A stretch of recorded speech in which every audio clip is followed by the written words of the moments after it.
ক্ষমতায় এলে 2 বছরও টিকবে না বিএনপি। সীমান্তে স্বেচ্ছাসেবক লীগের কেন্দ্রীয় নেতা আটক। আক্তার মন্তব্য করেছেন, পালিয়ে থাকা নেতারা এখন ঘের দখলে রাজনীতি করছে। পল্লবীতে 5 কোটি টাকা চাঁদা না দেয়ায় ব্যবসা প্রতিষ্ঠানে হামলা, গুলিবিদ্ধ এক। ফেনীতে বন্যা পরিস্থিতির উন্নতি, বেরিয়ে আসছে ক্ষয়ক্ষতি। এতক্ষণ শুনছিলেন সংবাদ শিরোনাম, এবারে বিস্তারিত। বিএনপি পুরনো রাজনৈতিক ধারা আঁকড়ে ধরে ক্ষমতা এলে 2 বছরের বেশি টিকতে পারবে না বলে মন্তব্য করেছেন ইনকিলাব মঞ্চের মুখপাত্র শরীফ ওসমান বিন হাদি। শনিবার ঢাকা বিশ্ববিদ্যালয়ের মধুর ক্যান্টিনে আয়োজিত এক জরুরি সংবাদ সম্মেলনে এই কথা বলেন তিনি। ব্যবসায়ী সোহাগ হত্যাকাণ্ড এবং সেই ঘটনায় রাষ্ট্রযন্ত্রের ভয়াবহ নিষ্ক্রিয়তার প্রতিবাদে এই সংবাদ সম্মেলনের আয়োজন করে সংগঠনটি। শরীফ ওসমান বিন হাদি বলেন, আগে বলেছিলাম পুরনো রাজনীতি করে বিএনপি ক্ষমতায় এলে 3 বছরও টিকবে না, এখন বলছে 2 বছরও পারবে না। আপনারা 300 আসনে জিতলেও ক্ষমতায় গিয়ে বাস্তবতা পাল্টাতে পারবেন না। তিনি বলেন, এখন মানুষও পাল্টে গেছে, যারা সবসময় নিপীড়নের শিকার হয়েছে তারাই এখন জবাব দিতে শিখেছে। আপনি একটা বাজে কথা বললে মানুষ আপনাকে 3টা বাজে কথা শোনাবে। সংসদে বসেও যদি জনবিরোধী আইন করেন, জনগণ সংসদে গিয়েও জবাব দিতে দ্বিধা করবে না। বিএনপির উদ্দেশ্যে তিনি বলেন, আপনারা যদি সত্যিই পরিবর্তন চান তাহলে পুরনো পথ ছেড়ে নতুন করে রাজনীতি শুরু করুন। এটা হোক জুলাইয়ের রাজনীতি, মাঠে নামুন জুলাই ঘোষণাপত্র আর জুলাই সংবিধান নিয়ে। মুসলিম লীগের মতো ভুল করলে বিএনপিরও সেই পরিণত হবে। মুসলিম লীগকে কেউ হত্যা করেনি, তারা নিজের ভুলের ইতিহাস থেকে মুছে গেছে। এমনকি যে আওয়ামী লীগ স্বাধীনতার নেতৃত্ব দিয়েছিল সেই দলও আজ জনগণের আস্থা হারিয়ে পালিয়ে বেড়াচ্ছে। জাতীয় নাগরিক পার্টির সদস্য সচিব শেখ আক্তার হোসেন বলেছেন, বাংলাদেশ থেকে হাসিনা পালিয়েছে কিন্তু তার সিস্টেম রয়ে গেছে। চাঁদার জন্য ঢাকায় একজনকে পাথর দিয়ে হত্যা করা হয়েছে, রামপালে এখন ঘের দখল চলে। কোথাকার কোন পালিয়ে থাকা নেতারা এখন এখানে এসে ঘের দখলের রাজনীতি করছে। শনিবার জাতীয় নাগরিক পার্টির দেশ গড়তে জুলাই পদযাত্রা কর্মসূচির অংশ হিসেবে 12তম দিনে বাগেরহাটের রামপাল উপজেলার ফয়লা বাজারে পথসভায় তিনি এসব কথা বলেন। এ সময় আক্তার বলেন, বাংলাদেশে যদি কেউ ঘের দখল, চাঁদাবাজি, ছিনতাই, কমিশনের রাজনীতি করতে চায়, বাংলাদেশের মানুষ যেভাবে হাসিনাকে বিদায় করেছে সেভাবে তাদেরও বিদায় করবে। রামপালে কয়লা বিদ্যুতের নামে মানুষদের জলবায়ু সংকটে ফেলা হয়েছে, মোংলা বন্দর নিয়ে আন্তর্জাতিক ষড়যন্ত্র চলছে। তিনি আরও বলেন, সামনের বাংলাদেশ যেন কোনো গুম খুন না হয় সেজন্য সব ক্ষেত্রে সংস্কার দরকার। একটি দল মনে করে শুধু নির্বাচন হলেই সব সংস্কার হয়ে যাবে, হাসিনাও তাই মনে করত। প্রতিষ্ঠানগুলোতে সংস্কার না হলে, পুলিশকে যদি নিরপেক্ষ না করা যায়, শুধু নির্বাচন দিয়ে গণতন্ত্র সম্ভব নয়। সংস্কার করে তারপর নির্বাচন দিতে হবে।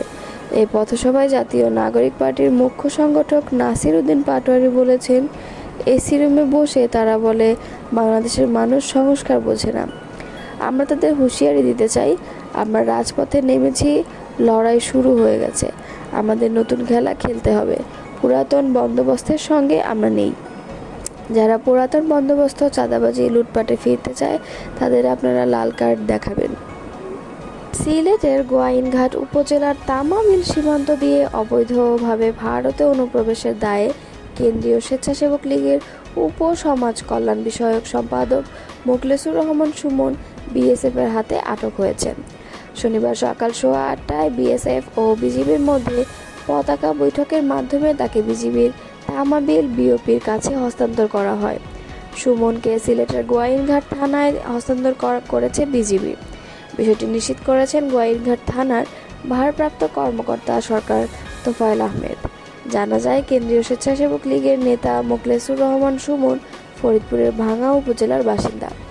বৈষম্য বিরোধী ছাত্র আন্দোলন চলাকালে ছাত্রদের উপর দমন পীড়ন সহ নানা অভিযোগে তিনি পলাতক আসামি। ওসি বলেন, সুমনের বিরুদ্ধে মামলা প্রক্রিয়াধীন।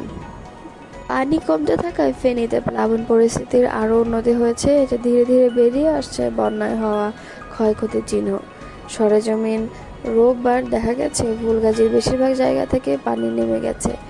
তবে এখনও প্লাবিত মুন্সিরহাট, দরবারপুর ও আনন্দপুর ইউনিয়নের অনেক বাড়িঘর এদিকে প্লাবিত। এদিকে নোয়াপুর গ্রামে সিলোনিয়া নদীর ভাঙা স্থান দিয়ে এখনও পানি ঢুকছে লোকালয়ে। ছাগলাইয়া, ফেনী সদর ও দাগনভূঞা উপজেলায় প্লাবিত হওয়া গ্রামগুলো থেকে পানি নামতে শুরু করেছে। পরশুরামের বেশিরভাগ বাড়িঘর থেকেই নেমে গেছে পানি, স্পষ্ট হচ্ছে ক্ষয়ক্ষতির চিহ্ন।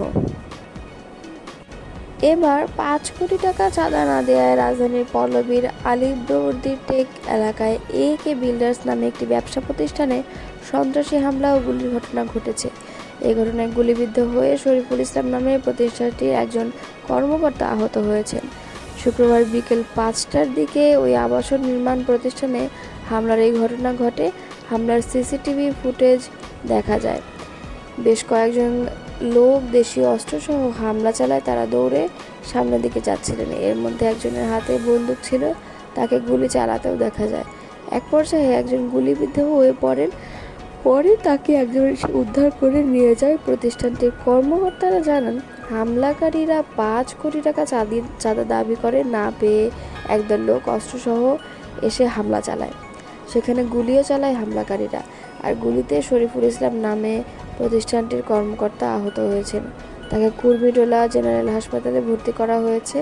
এই বিষয়ে প্রতিষ্ঠানটির চেয়ারম্যান মোহাম্মদ কায়ুম আলী খানের ছেলে আমিমুল এহসান জানান, 3 সপ্তাহ আগে জামিল নামে এক ব্যক্তি তার বাবার কাছে 5 কোটি টাকা দাবি করেন।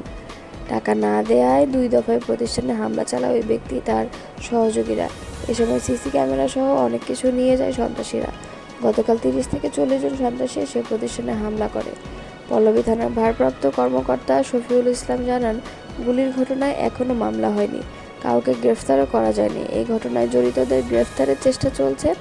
জানা গেছে, চাঁদা দাবি ও মামলার ঘটনায় গত বৃহস্পতিবার পল্লবী থানায় একটি জিডি করেছেন একে বিল্ডার্স চেয়ারম্যান। সেখানে তিনি অভিযোগ করেন, গত 27 জুন তার প্রতিষ্ঠানে প্রথমবার হামলা করা হয়। এরপর 4 জুলাই আবার হামলা করে অজ্ঞাত ব্যক্তিরা।